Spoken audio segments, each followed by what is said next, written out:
ଟଙ୍କା ନେହେରୁ ସେ ଶୃଙ୍ଗ ବାବାଜୀ के ଜଙ୍ଗଲ ଭିତରେ ଖୋଜିବାକୁ ଯାଉଥିଲେ କବି ବାଙ୍କ ଦାସ ଗୋଳବାଇ ନିବାସୀ ବାଙ୍କ ଦାସ କହି ଆସୁଛି କେବେ ମଜାରେ ଆସୁଛି କେବେ ମଜାରେ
জীবন পড়বে সব লাগি আজ্ঞা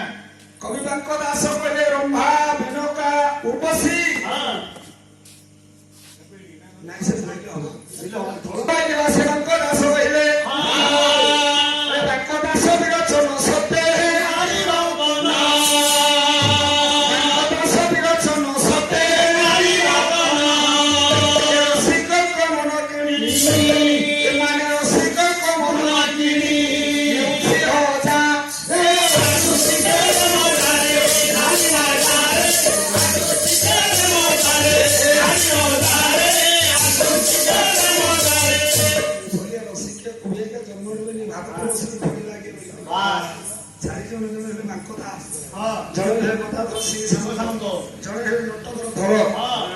गोपाल